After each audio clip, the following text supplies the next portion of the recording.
Testing, testing, 1, 2, 3, 1, 2, 3.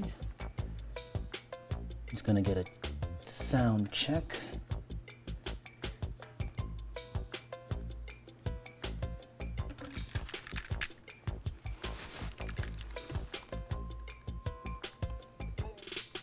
Just happy Friday, everybody.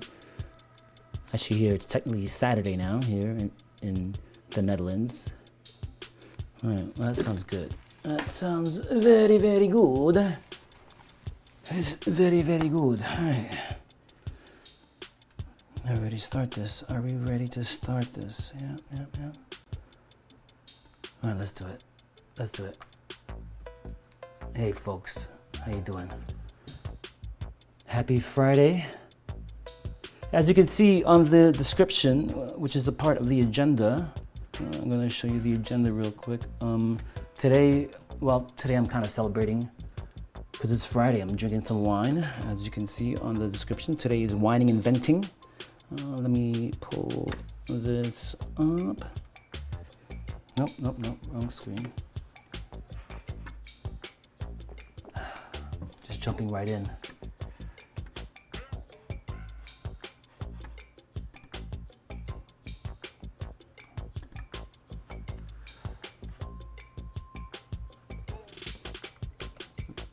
Change this here. Well, I thought I put whining and venting on here, but I did not. Doesn't matter. Why am I celebrating? Well, today is Friday. No real reason. Maybe just because I'm feeling good.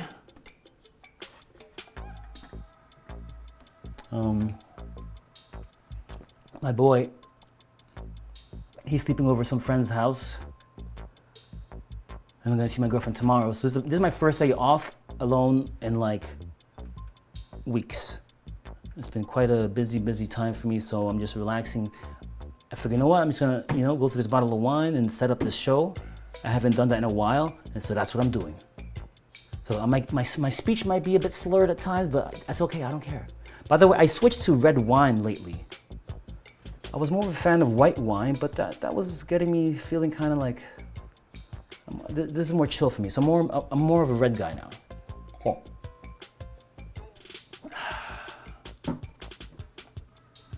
I'm also celebrating the fact that this is the 50th episode, so I'm halfway there for my aim of 100 episodes of doing this. 100 episodes, so I'm halfway there. That's not bad. And just in case that you're not like, I'm not gonna go into the technicalities on the naming convention, but this is the 50th episode. All right. So what are we doing today in this 50th episode? And don't mind me, I'm gonna go slow today. So this show is not for everybody. This is gonna be a bit slow paced. I'm gonna cover a lot because there's a lot to cover. I mean, even the fact that like Bitcoin has broken its all-time high since the last time we spoke. That's pretty crazy. Here are the stuff that I want to discuss today. Beginner tips if just starting.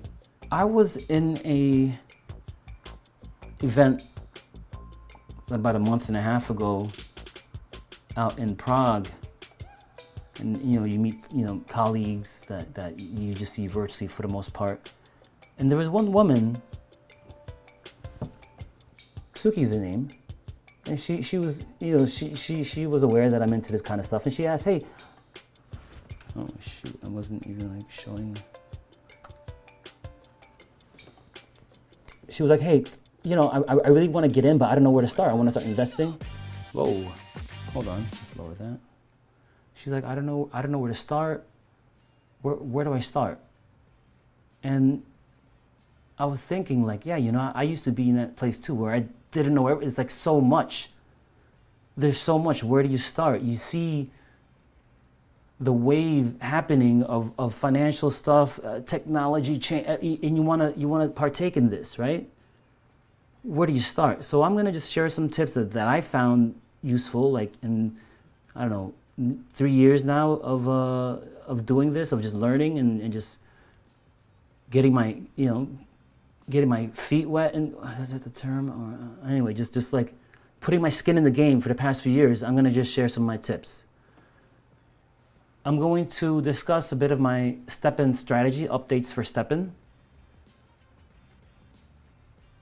I want to, just show where that's going. Also, just a bit of my strategy for the year. It's the year of the dragon, the wooden dragon, actually. And FYI, I was actually born in the year of the dragon, so it's going to be an interesting year. And then I'm going to show a chicken adobo video that I put together. My older son, who was here just a couple weeks ago, helped me shoot. I'm going to show you. How I make my adobo. And that's where we're at. That's the plan. That's the plan. So let's just jump right in. Beginner tips if you're just starting. Like, where do you start, right? Well, first of all, you got to warm up. You got to warm up to it. I got to say, there's some things that you really should do first before you even get in. Kill your debts. You got credit cards, pay them off, get rid of them. Apart from like American Express or like the credit cards where you have to settle up and pay for the full amount at the end of the month. Those are the only credit cards that are worth having because you could utilize them. But if they're credit cards that let you keep the balance into the next one, no, they're milking you. Kill that. Anything that you owe, whatever, just pay that off. Because you don't, it's gonna, if you, when you're investing and you have no debts, you have so much more of a free, clear mind. You can invest without so much worry and just like kill your debts. Number two, have a clear view on your overhead. What are you paying every month? Right? Like your utilities, your mortgage, your rent, whatever. Have a clear number. And basically with your salary or whatnot, see if like you can have that set up where, say, like your money goes into an account and all that is your main overhead is just automated, where it's like, you know, a number. So when you get your salary, you just leave that there, and you just take whatever you have, and that's what you can work, and everything else gets automatically paid. I hope you're not writing checks anymore. I don't know how checks. I don't know why Americans are still writing checks. Automate that shit. Know what you have to pay. Automate it, and just have the money there where it needs to be. If you can have all your payments at the beginning of the month, right? So it's all looped. So you know you're set. You have to have a certain amount in your checking account that's going to cover all that. You have it there, and boom, everything else is extra. So you have to know your overhead. And it's harder too with, like, in the US, a lot of times you're getting paid every 2 weeks, but you have to, I think they're trying to fuck you there, because real people, like here in Europe, or even in America, if you have a really good job, you're getting paid once a month, because you got to work with the moon cycles. That's another it's not on here, but you have to start working with the moon cycles. The moon is very strong. You have to work with it. You have to work every month. What's your monthly overhead? So if you get paid every 2 weeks, don't like party that second week, and no, just have your bills, know it at the head or the ending, whatever, of the month. Automate it. Have the money there before things that are coming out, and everything else that's you to play with, right? Have a frugality plan. Stop spending money on bullshit. Yeah, this is important.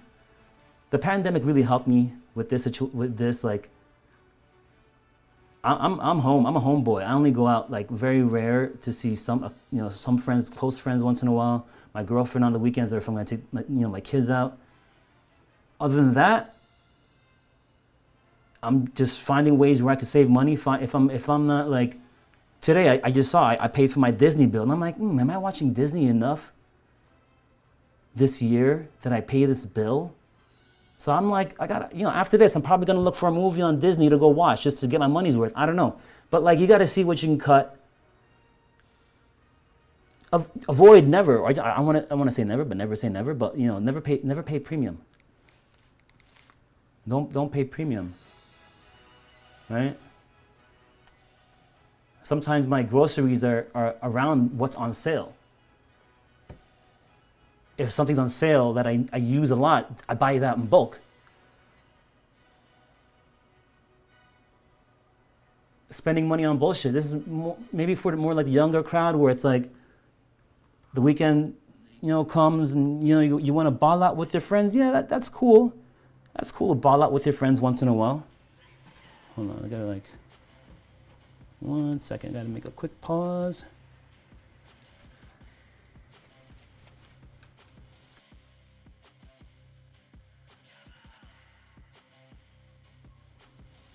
So,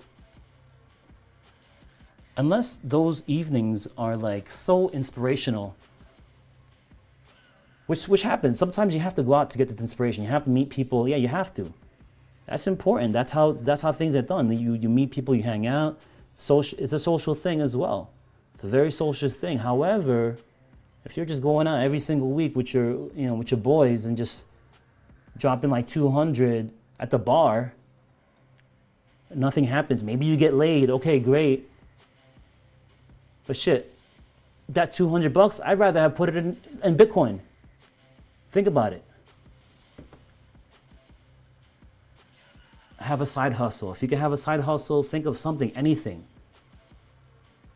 Me, I have a full-time job, right? And my side hustle is I have a media company where I produce videos for and some artists all the way to corporations. That's what I do, a side hustle, right?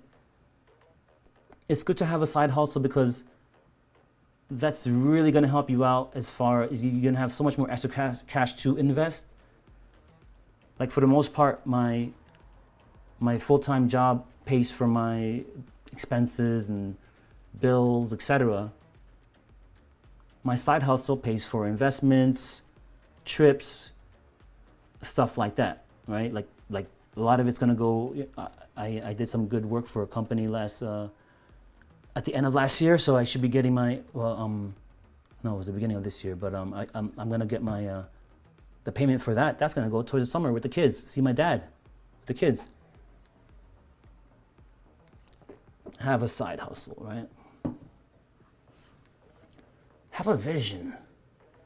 You know, before you could make something a reality, you have to be able to see it in your mind's eye.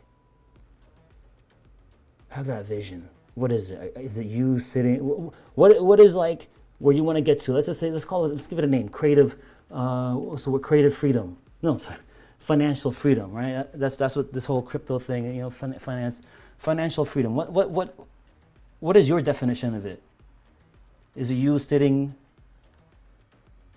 by a beach house in Greece? Know what it is. You have to have that vision before you get into this. You want to build something. Know what you want to get out of this. Or this is anything. You have to have a clear vision. You have to close your eyes and you could see it. You could see it clearly. Now, I'm not going to go into details of my vision, but just bits of it is, financial freedom is not having to work for the man anymore. Where my investments are doing great. It's just paying itself. And I'm making money off my side hustle or just creative stuff. If I can situate myself where that happens, well, that's getting there.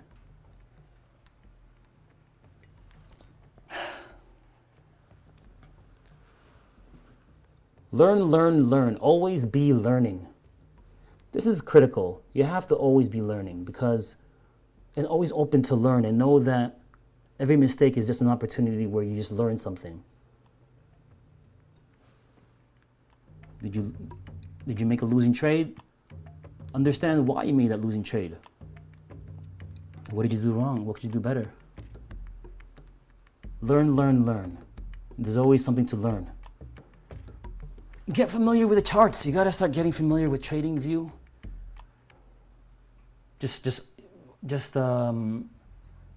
start watching it, or just look at it, understand how it works, right? I'm not gonna go into a chart looks and how to analyze it. There's a lot of YouTube videos for that, but get familiar with that. Have a small group of influencers to listen. This is a good one, but you have to be careful here because there's a lot of people that could throw you off. You have to. Everybody's different. Everybody's style is different. Everybody's vision is different. Everybody's risk threshold is different. So you have to be careful who you listen to. I'm going to share who I listen to. Right. So this is my history from today. Well, these guys, the All In podcast, that's a lot of good alpha there. These guys know what they're talking about. Bloomberg. Just you gotta know just what's happening in the world. You know, this is where you see like macroeconomics. And Lisa Bronowitz, that she's just smoking hot. She's so intense. I just love watching her. Ivan on Tech, he's really good. He's funny and he's really good. And George is the man. George is the one that got me into Bitcoin actually when I first got into trading and then crypto. Just hearing him like, yeah, Bitcoin is the truth, and thanks to him, I'm well positioned with Bitcoin. And Crypto Man Rand, he's just funny, but he's a bit crazy and a bit degen, but it's nice to watch. So those are the guys that I listen to. All right, let's see. Where were we? Oops. Okay.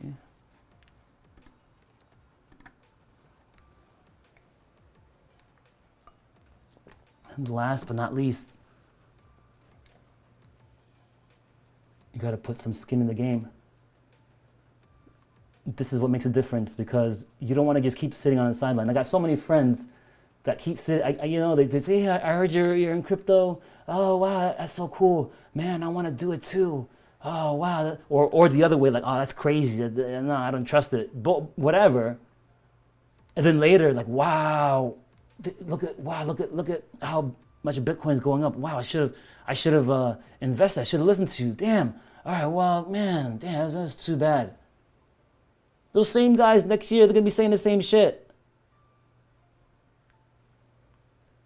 Get off the sidelines. Put your skin in the game. Put it in, like do some research. Do something. Win, lose, whatever, but just get in the game. And there's one saying that I heard. It's a good saying where it's like, it's not about timing the market.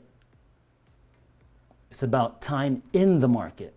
So don't be like timing. Oh, tops and bottoms. Oh, is this the bottom now? Is this the bottom? Okay, I'm gonna buy now. You wait it all the time, and then you buy, right? That's fine, but most people don't do that. Most people like keep like waiting. Like, Bitcoin was going all the way down to 15 and they're waiting. Okay, 15, I'm gonna wait till 12. Oh, I'm gonna wait till 10. Yeah, 10,000. They'll just keep moving that line and they never do it. Now we're up in the high 60s, breaking 70. So don't time it, just get time in it. It's not about timing the market, it's about time in the market, yeah? All right, so now once you've warmed up, now it's about executing, right? How do we execute on these, on this, right?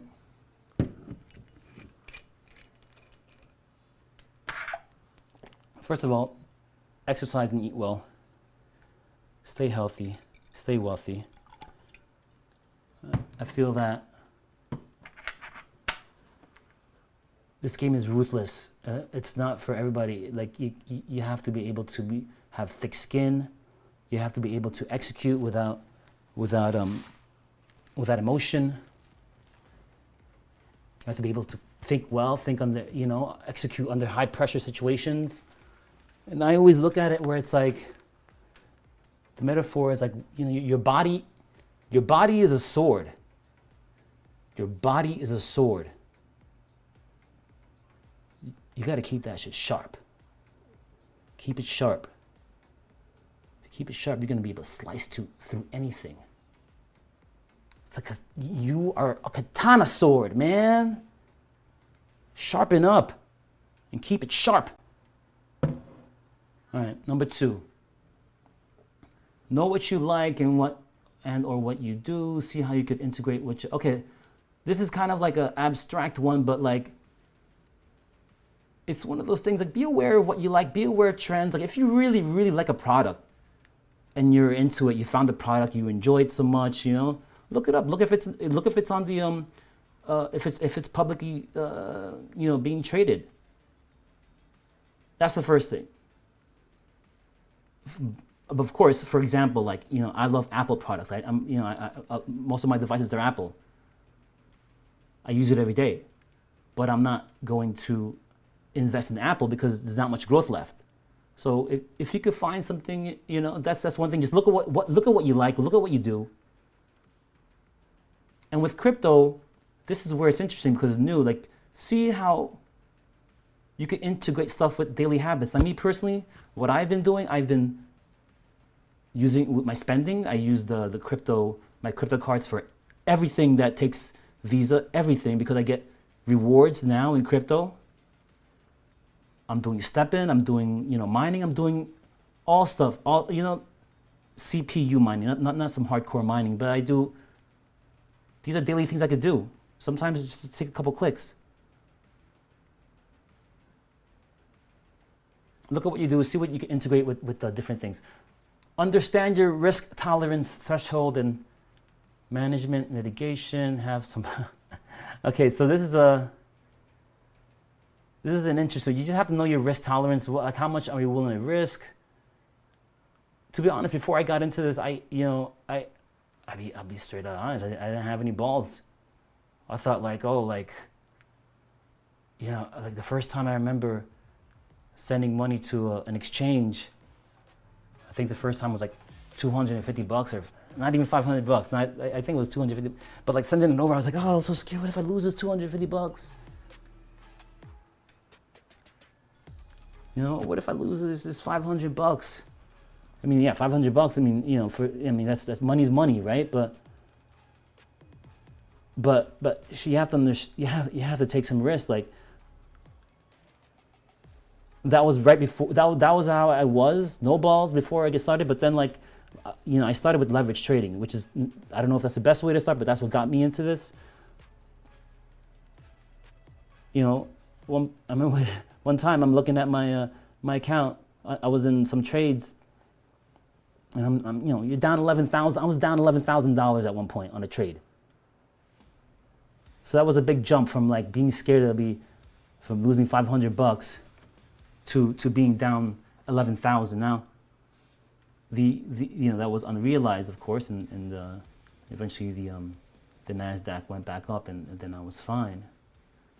But you have to kind of like have some balls and take some risks, or at least know how far you want to take the risk, because taking risks, you have to take some risks to really like win. I mean, you can be conservative and do the long game. That's what I've been doing, because for the most part, like you'll see later, my strategy, I want to take a bit more risk, but like most of my previous years in this is more conservative and more like slow building, mainly because, you know, I got a house, I got kids, you know, I can't be like going all risk and degen on a fucking meme coin, like putting no, I can't do that.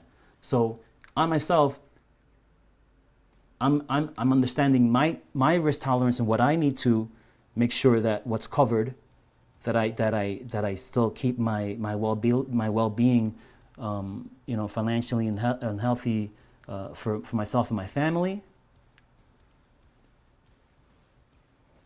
But yeah. So you have to just know what your tolerance is. DCA, dollar cost average. Let me tell you something. This right here, I gotta say, is the best. The one thing I learned, you know, after reading multiple books, this is the one thing that keeps popping up. Dollar cost averaging, it works. It worked for me. What is dollar cost averaging? Well, you could do it a few ways. You could set automatically, like you let's just say, it doesn't have to be crypto. You could set it up to buy stocks, but say you set it up where every week you buy $100 worth of Bitcoin, for example, and it'll automatically do it for you. So, and over the long run, that's gonna be like, you know, a lot, right? I don't do it that way because what I do, but I do dollar cost average in my own way, which goes something like this. I just buy dips. So I fund my account, like in this case now I'm doing this with crypto.com. So that's where I spend, you know, do my groceries, my daily shop, my daily stuff. But also I have cash there to buy dips, right? So for example, I'm looking at charts like, let me just go look at the day real quick. Yeah, Bitcoin's been going crazy. Look at this. So let me start with when I got into the market, right? Just to explain how I got to dollar cost averaging and where I am now. I got into the market around here, February of 2021. Right, and it was great. It was like, oh man, making so much money. And like before that, I was scared. Like crypto, I kept hearing about it. I wanted to do it, but you know. And then I got into leverage trading, and then on that exchange they had Ethereum, so I was leverage trading Ethereum, and that kind of got me into crypto. And then I just got into crypto more. Like everything was all about crypto, right? Or a big part of my portfolio, that is, right? So let's put it this way. I got in, I rode this up. I think this is where my daughter's graduation, when she graduated university, and then the shit crashed, or was it up here? One of these. And then we went to Italy. I was high, I was making money, and it was great. Like every time you look at the portfolio, it was always more, every single day, or just throughout the day. You look at, oh wow. But I learned, and then I rode this all the way down. And the thing is, so from learning from that, I rode this all the way down, and I dollar cost average because I was committed, right? So a lot of people, let's just say a lot of people, they pretty much gave up. Where is that? It's all, I'm in the hour now, so 4 hours, so I'm gonna have a hard time. So a lot of people just gave up when it was like the bear market. They just gave up. But I'm more about the technology. I think the technology is sound. So I just kept, every time there's a dip, I buy a little bit more, if it goes, I buy a little bit, like,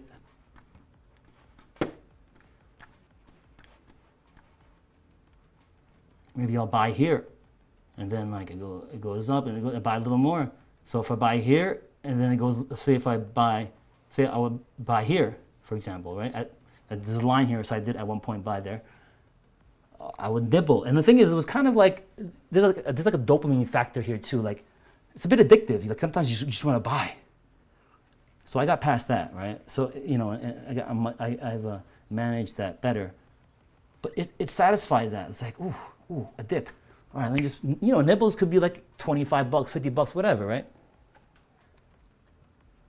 If it goes down further, okay, nibble a little more.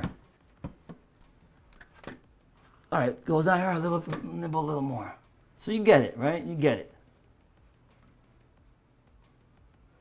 And over time, I'll tell you, over time, it worked out. It worked out very well. So I rolled this all the way down, and now I'm riding it all the way back up. So everything that I bought, so I'm like, as of now, I'm all profit. I'm all profit. It's a good feeling. So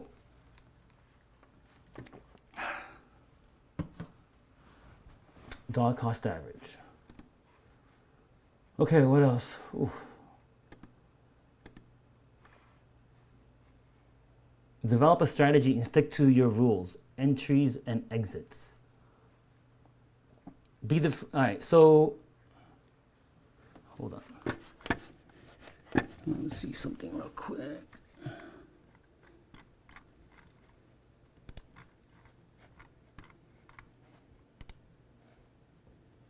All right, so you have to have a code and just stick to it. Stick to your rules. Yeah, you have to have a plan. If your plan is, you know what, extra money I have, I put a percent here, just stick to it. When you buy something, understand why you're buying it. Are you planning to hold it for the long haul, or is it a trade that you want to sell when it's in profit? You have to. I do both. Right? I do both. I buy and hold, and I'm also like buying and selling. Be diversified. That's and have a good amount in sound investments. Sound investments is like blue chip stocks, Bitcoin. Embrace losses, win, lose. It's all learning. Yeah. If you embrace a loss, it's yin yang. You're not going to win all the time. You're going to have wins. You're going to have losses. Embrace them both. That's life. Just make sure you win more than you lose. Never FOMO. Right? If something's popped already, that's it. It's too late. You missed it. You got to get in before it pops. Most retail don't know that. Most retail, it pops, so now's the time to buy. Bitcoin at 70,000. Wow, okay, it's hot. Let me buy some now. Know that there will always be more opportunities and more ways to make profits. There's always another trade right around the corner. Pay attention to global and fiscal events. Follow and respect the trend. The trend is your friend. Again, watch stuff, pay attention, watch the news, see what's going on. Everything is like interrelated. Like Bitcoin, for example. Like we knew that this ETF was going to get approved. We knew BlackRock is just going to go ham. We knew all that. Then why didn't you buy? Why didn't you buy at least when it was at 40? When there's a lot of crap going on and crashing, don't be scared and sell. That's what a lot of people do. These are good buying opportunities, or at least good opportunities to nibble on. A good thing is like always do the opposite what retail does, because retail, as a whole, they're pretty stupid, right? I mean, I'm retail too, but the general,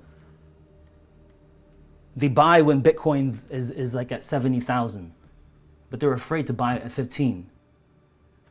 15 was a time to buy, not to sell.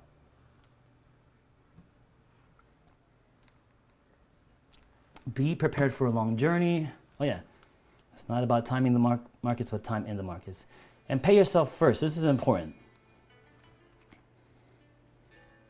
This is very important. Take your profits, take some profits. I'm not gonna go into like profit taking, but take something and always in general, when you get some capital, pay yourself first. Like, so today, just here's an example. Like, so I got my salary today and I got my bonus, and it was a nice bonus because I did well. I met all my goals for 2023 and I'm kicking ass, so I got a good bonus. So what I do? First thing, pay myself, put a nice chunk towards a mortgage to pay that off. I bought some shares of Tesla because it's pretty cheap right now. Bought some shares of AMD. It's also, it was on a dip. Bought a little bit of Bitcoin, a little bit of other crypto, and then I paid for my bills and all that shit. But it's not like there was like any like hanging bills that, so like then I paid myself first.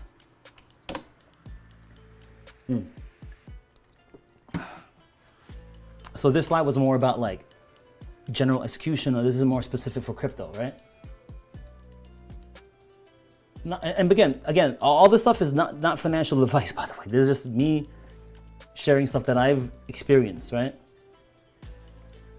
Aim to hold at least one Bitcoin. I really feel like having one Bitcoin will be the standard of like being a millionaire. As you know, like that's the thing, like, oh, I'm a millionaire now. At some point in time, it's going to be like, okay, I have one Bitcoin. Get to that. At least to that first. Understand and embrace that this is an extremely volatile market. and understand the risks. So just know this market is like crazy. It's not like your traditional stocks, where like traditional stocks, if it moves like 4%, that's a big deal. That's like a boring day in crypto. That's like, we call that moving sideways. In crypto, things move 10, 12, 20% up or down.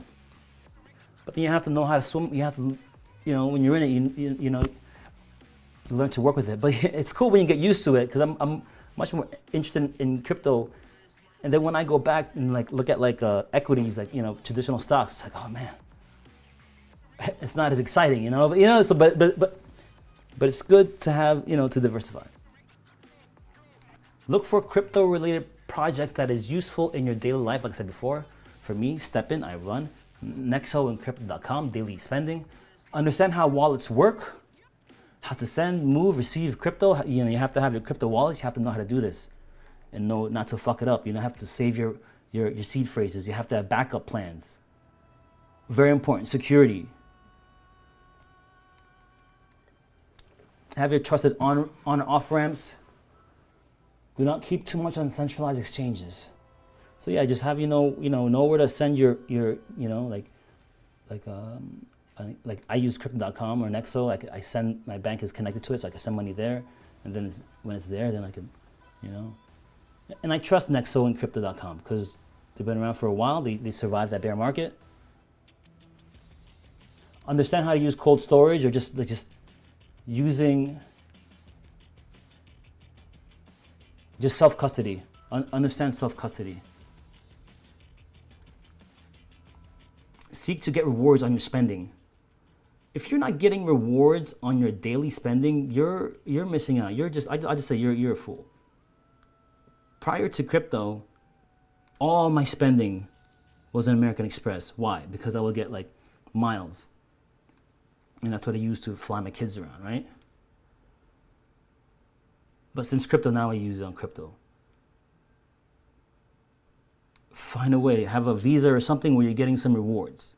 In this case now, I get, like in Crypto.com, Nexo, I get their local currency, which after time, and a nice time, I convert it to Bitcoin. Just one of the many ways I stack Bitcoin. Consider mining. Earning on a small scale. You know what, like, I have a ton of these old phones that I don't use. They're all mining something right now. I'm not gonna go into that now, but all these old iPhones, I put a mining program on it. I earn crypto. Take it out, put it to a wallet, convert it to Bitcoin, half of it. Half I keep it in, well, it depends on the project. Keep learning to tech, AI, NFTs, just gotta try things, learn things. The last few are more high risk. Learn leverage trading. I mean, I wouldn't suggest that, but it's a decent way to make a lot of money. Money fast, but you have to know what you're doing. Consider investing small amounts relative to smaller. Okay, yeah. High, like in this case right now, it's relevant to like this whole meme coin thing. I'm not sure about this one. Yeah. I'm not sure about this. Be skeptical on everything. Yeah, consider that everything is a scam. By default, when you have something new, so a new trading account, you want to put your money in something, by default, think of it, yeah, it's a scam. And then you have to see something that it's not a scam. All right, what's next? All right, well, that's Suki. Those are some tips. If you want to get started, those are some tips for you. If you have more questions, just let me know. All right, so now let's move to, let's get to StepN.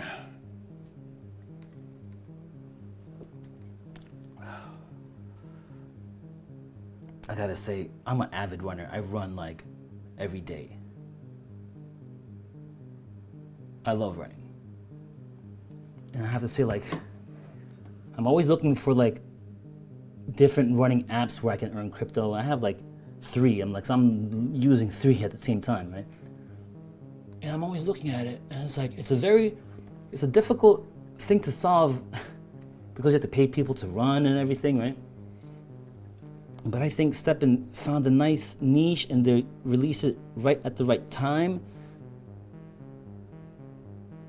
And the reason I'm saying this is because like I don't see any other app right now that can compete to this. This is all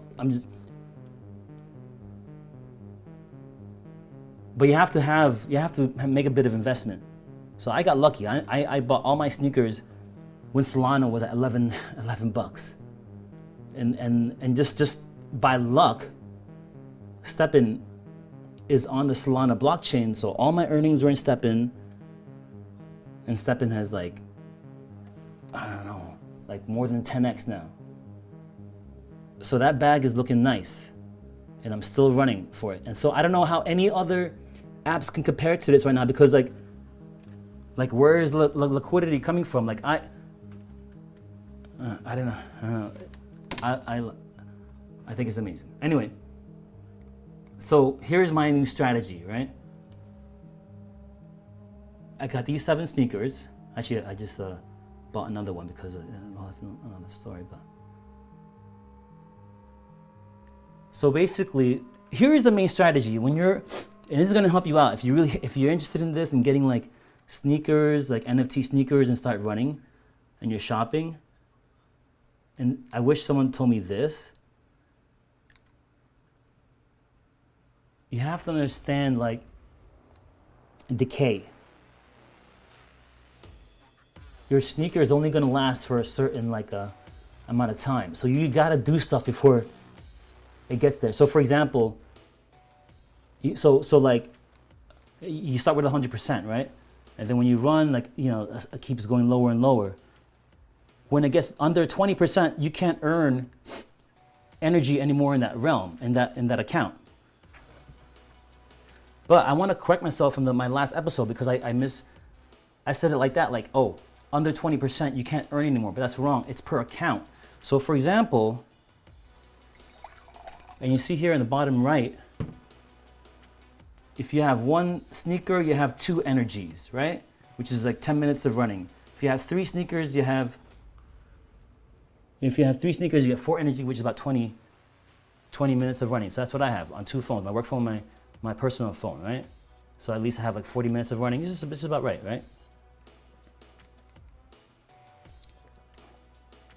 But I was wrong in the sense that it's not about the sneaker, it's about the account. So for example, if I have 3 sneakers, right? And they're all healthy, but one of them gets below 20% of decay, then I'm not meeting the 3 sneakers. It's like 3 sneakers over 20% basically. 9 sneakers over 20%, you'll get 9 energy and 40. You see what I'm saying? It's the number of sneakers that are over 20%. So if you have 1 sneaker, if you just start with 1 sneaker, when you get 20% and you go like 19%, that's it. You're not gonna earn anymore. You have to have another sneaker there, right? Because it's just like 0. You have to have like 1 over 20%. So I wish I knew that like that, because there were some sneakers that at like 20% I already. So when you're at level 24, when you go to level 25, you go back to 100% that one time. So for a couple sneakers at 19%, I went to level 100. If I had known, I would put a placeholder there and run it all the way down to 0, get all that, and then at 24. So the main thing is whatever sneaker you get, a good strategy is get to level 24. I know the best strategy first is to get your ROI. So what I did when I was doing this, like doing StepN, I would put half towards like, you know, GMT for upgrades and like, you know, playing, you know, upgrading my sneakers, etc., and half towards Solana to get my ROI. So now I got my ROI, so now I'm just playing. So however you want to do it, whatever. But point is, get your sneaker to level 24, run that down to 0. So you have to have another sneaker there as a placeholder, so you keep getting your energies. So if you have 3 sneakers and you have like 4, you know, you're getting 4 energy, which is good, you know, which is decent. You have to make sure you have to have a 4th sneaker there before you get one of them on the 20%. So maybe at a certain point you have to start running and getting GMT to buy another sneaker. Is what I did. So it's good to know that. So like to have a placeholder, you know, something there so you can run it all the way down, get to level 24, have the enough sneakers there to sustain your energy levels, run that down to close to 0, and then upgrade, level up to 25 to go back to 100%. That's how you maximize it. That's how you get your money's worth, right? So this is what I'm doing now. So I have this sneaker, actually it's another sneaker, because this sneaker I sent to my girlfriend because she's at 22 with her sneaker, so she could do this strategy. I have another sneaker here, but now I'm running this down. Currently this is about like 11%. After this gets to 24, after this gets to like close to 0, level up to 25, make this 100% healthy, decay. Then I start doing this. Yeah, and get these to 100 and put it all on one phone, have nice sneakers and have like 45. That's what I'm working towards right now. So have my main phone with 9 sneakers, 45 minutes of running, have 1 or 2 phones on another sneaker. That's my warm up. I warm up for 10 minutes. And then on my, when that's done, I go ham on the next phone, right? I gotta say though, what's interesting about StepN is how it's affecting my personal like life and how I actually exercise. And don't get me wrong, I'm accepting these strategies. I make a strategy and then I accept it. So now currently, based on a strategy, like I have to use this as much as possible because this is like almost like a brand new sneaker, and I already got it to level 24. So I got to run that down. So right now it's like about like at a, I think 80% or something, 70%. So I still got to run that all the way down to 0, and then go to 20, get it to 25, right? Now, this is a runner. Runners, you have to like maintain a certain speed. So joggers, you can kind of like, you know, jog, whatever, right? You can have a lazy jog. You can even have I power walk on a jogger sneaker. Right? I power walk, no big deal. Runners, you have to run as if you've got somewhere to go. I'm short. My legs are, you know, my legs are not, you know, so I have to like, when I have my runner, when I'm using these runner sneakers, like this one and this one, I got 2 runners. It's like you're on a mission. Like, you know, that's the difference. Like this, like I can like jog kind of lazy. This, no, we're going somewhere. I gotta be somewhere. How is that affecting me now? Like, all right, shit, I'm gonna fucking, so I have to, a part of my strategy now is to bring this to level 25, run it all the way down. So I'm trying to use this as much as possible, right? Because also I don't want to be left with a bunch of runners. That's gonna be so hard. So yeah, you have to fucking run, and it's like it's getting you more fit. You have to push yourself. You're pushing yourself to different levels. I'm like learning. I'm just teaching myself like different methods of running. Breathing techniques, a new one that I'm doing, and this is hard, and like, you know, hard is good. Nothing great comes easy. So a new technique that I'm doing is like, I'm running and like, I breathe in and hold it, and then breathe out. Holding on the way out is hard, but breathing in,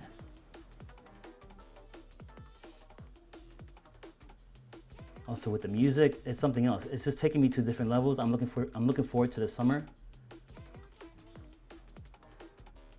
I'm just looking forward to the summer and just like running in that, you know. By the way, did I mention today's, we're in spring now. Yes, that's another celebration. That's another celebration right there. Springtime. Cheers. So that's StepN for you. I'm telling you, StepN, like there are other like running apps like Amino and Sweat, but like Sweat's pretty cool. The interface is nice and everything, but I'm only earning like not even 2 cents a day. It's like, nah. StepN's a shit. If you want to get into StepN, if you want to, not financial advice, but if you're a runner and you want to get into StepN, I would suggest to wait for a good buying opportunity for, I think they sell it for GMT or Solana. Well, GMT is the governance token for StepN. So if you wanted to invest in the project, that's what you would want to buy. And I think, yes, GMT is how you purchase, but you can also purchase like with cash. Is the way to do it. But I would look for a nice entry point and get at least 3. So at least you have 20 minutes. While you're running those down, try to get another one with your earnings. That way you have a placeholder there. So when you got to go below 20%, you got that there, and you can run it down. That's how I would do it. All right, that's StepN. All right, Year of the Wood Dragon. 2024 strategy. What do we got here? All right, bit of a recap. I got in 2021. And that was just like jumping in, playing, having fun. It's like my first day in the sandbox. Wow, this is so fun.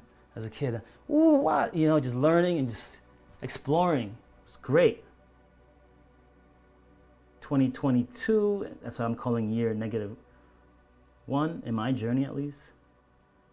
Because 2021 was like preschool, right? 2022 was like, okay, like kindergarten, right? Learning and making more mistakes. I learned a bit from the first year, and I learned that a lot of it was like was hype, and I'm glad now that I rode that cycle all the way down and stayed in, and now I'm riding it up, like, and then when I get to this top and going down, then that's going to be a full cycle. So I'm glad I experienced that. So you learn and you make some mistakes. And then last year, it wasn't really a great year for crypto, but I continued with my conviction, because I love the tech. I've adapted these strategies into my life. So I continue with conviction. So I was calling that year 0, like a baseline. So I kind of know a little bit, I kind of know enough to at least continue with what I'm doing, and even share on YouTube what I'm doing. At least I feel like it. So now this year is like year 1. And just continue to execute and take no prisoners. I must have been feeling a bit like edgy when I wrote that, but yeah, like dragon fire, like fuck this, and that goes with a lot of things, in your personal life. Like just take no prisoners, man.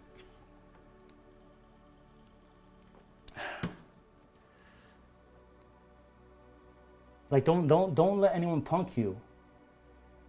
Be clear when you're communicating with people. Sometimes people want to like say shit sideways. You just got to ask them straight out, like, hey, what do you mean by that? Can you explain what you mean by that? Before you unleash, the dragon in you and burn that motherfucker, ask them first, what do you mean by that? Tell me, have a conversation. Reaching higher levels of health and wellness. Okay, that's always a good goal. Let's continue. Try new things, increase risk. Okay, well, yeah. I'm gonna try to like have this YouTube show more. Get into the NFT game, because now the NFT game is like shit. It's so like everybody's out. So for me, when everybody's out, maybe that's time to go back in and build there. And that is increasing my risk. Take some, find where there's some risky opportunities. hone on my trading skills. Okay, well, I was doing that, and you know what's fucked up? So I think in my last episode I shared my trade that I was trading in Bybit, and I was trading perpetuals, leverage trading with Solana, and I was doing good. I was like, this whole thing, I made about like $2,000 on this one trade, and like I was feeling so good. So I was like, it was like for the big, since like I started around like January, so I started with an account with like 1,100, and when I took it out, it was like over 3,000. Point is, the Netherlands stopped the leverage trading, so I had to take it out. I had to close it, which is fucked up. It's like right before, it was I closed the trade at like 150, and it got up to like 200 even, I think. Fucking A.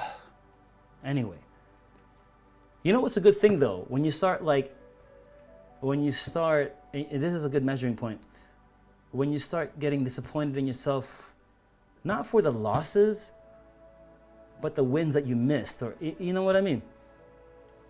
Okay, well anyway, so I'm gonna on that note, I'm gonna start looking into DeFi perpetual tradings like on Jupiter, because you could do it on DeFi. I haven't tried it out yet.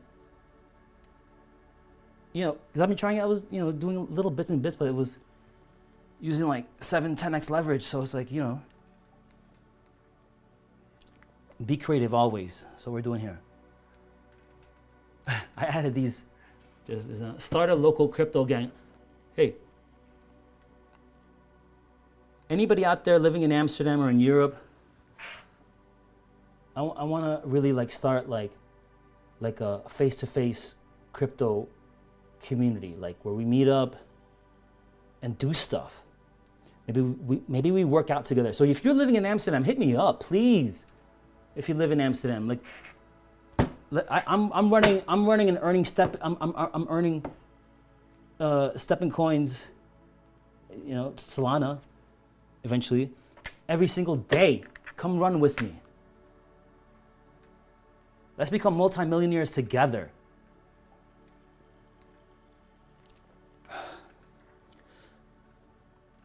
This is one of the problems I'm having with my work right now. It's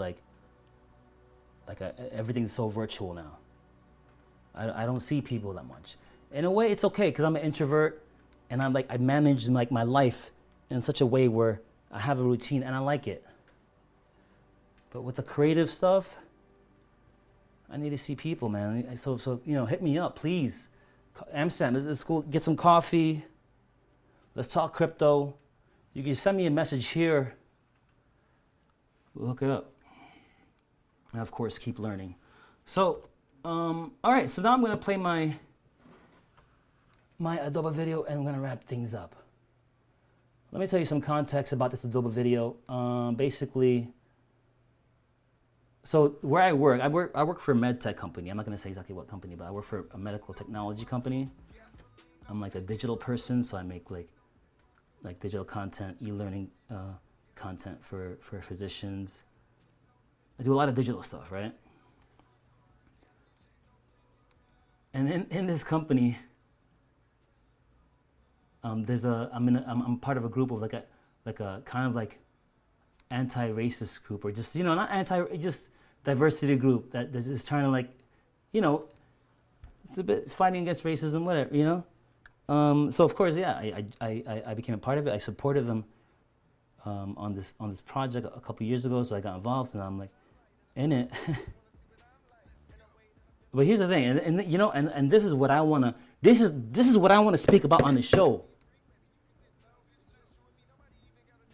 The inequalities, the racist inequalities in this fucking world. And this is one of the reasons why I'm doing this shit right now, because I don't see enough black, brown, non-white people doing this.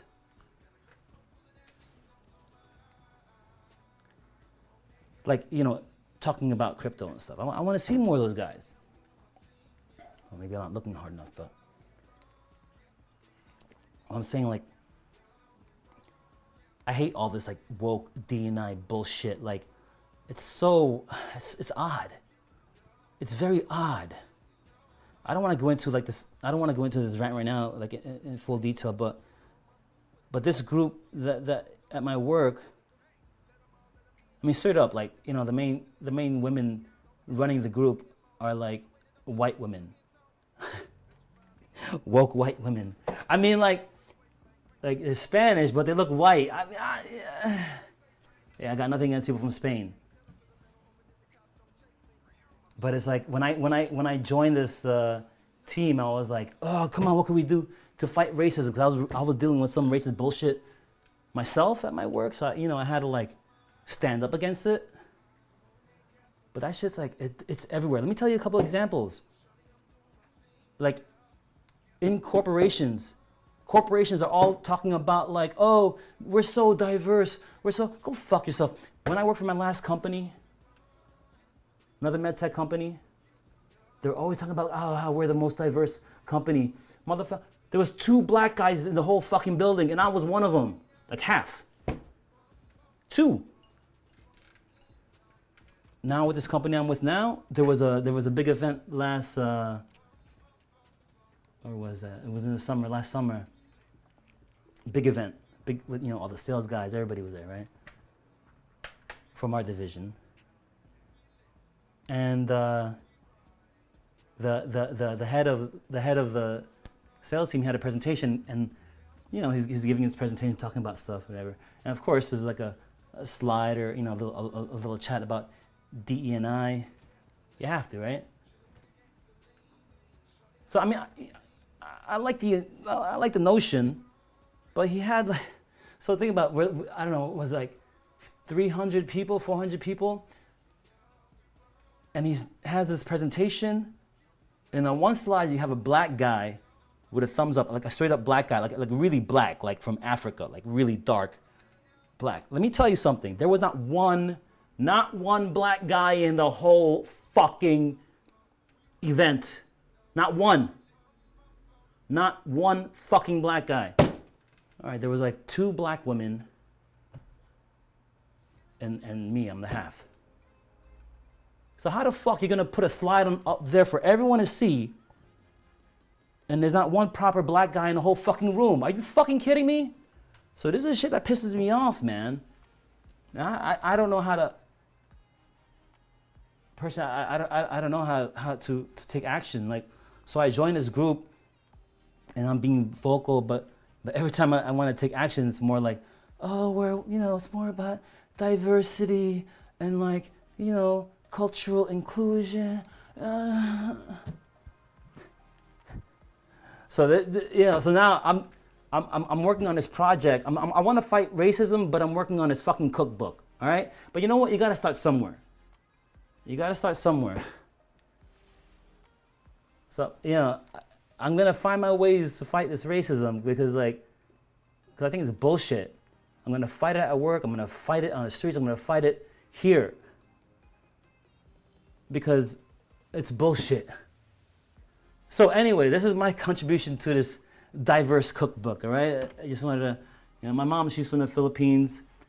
My father, he's a black guy from probably from the slave trade, and brought to the Caribbean, right?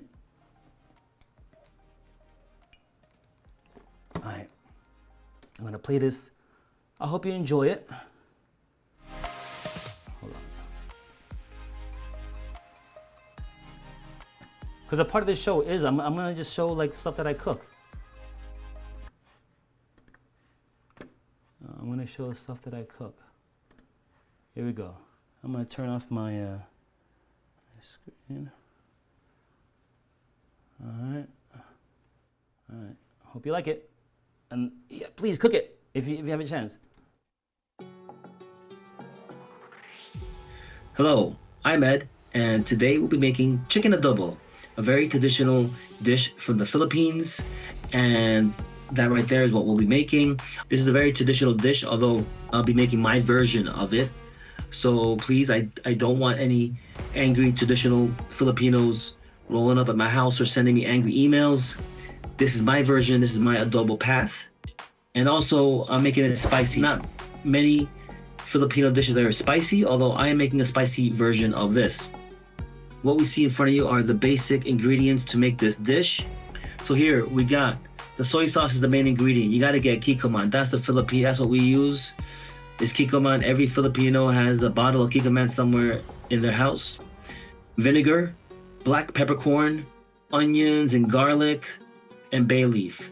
Now I'm not going to do any measurements. Anything with onions and garlic, the more the merrier. These are more of the additional complementary ingredients as I've been developing my own personal dish. Apart from the tomatoes, actually tomatoes are quite traditional. That should have been on the previous photo. But we got coriander here, we got basil, spring onions. In the traditional dish, some Filipinos will add sugar, brown sugar for the sweetness of it, right?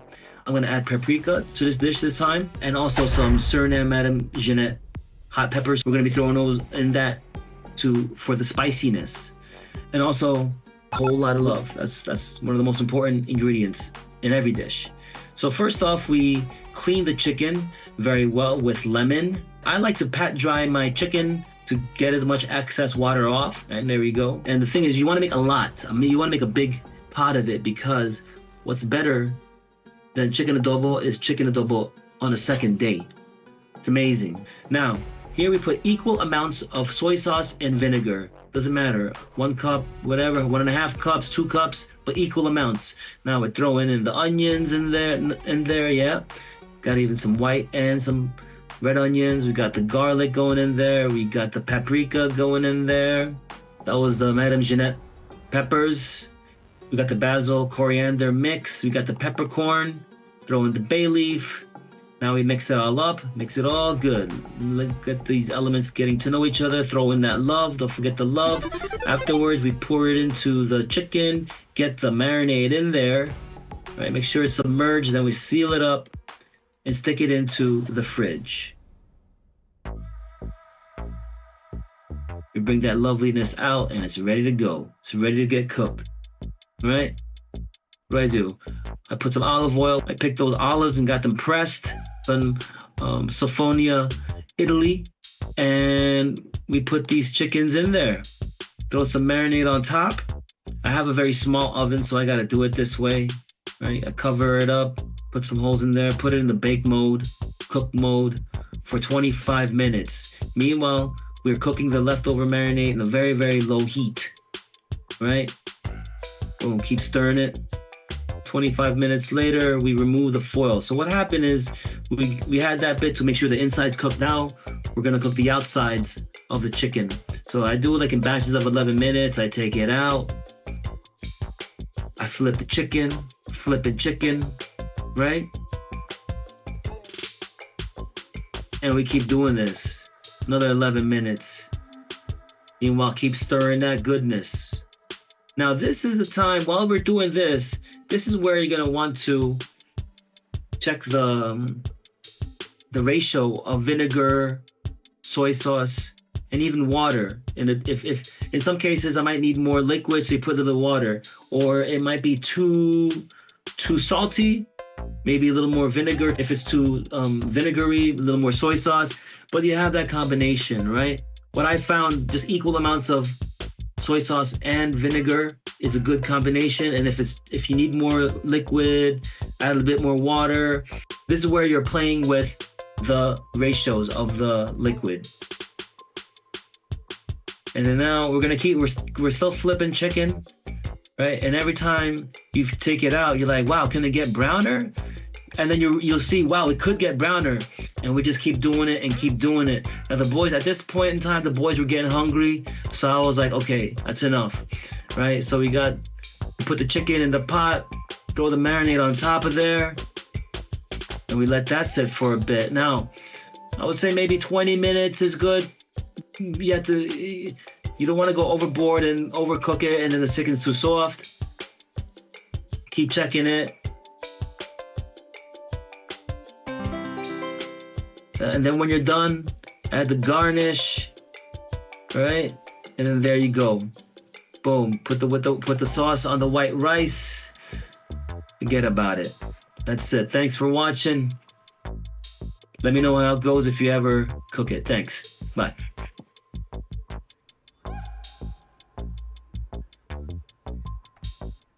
There it is. that was my Adobo video. I hope you guys liked it. My son Julian helped me film that. You know, he had a bad taste with crypto because, you know, he felt it when he rode that shit down. He saw his portfolio go down, so he hated crypto. But this time was the first time I was even like, okay, you know, because I'm always pushing crypto. I was like, you know, help me shoot this, you know, pay a little bit, you know, of crypto and a little bit of cash, because they were asking for cash at a certain point, right? And he's the one that said, you know what, Dad, let me I'll take all of it in Bitcoin. I was so proud. I'm so proud of him. Sentiment is changing, people. There are interesting times ahead. Thank you for watching, spending time with me. Enjoy the rest of your weekend.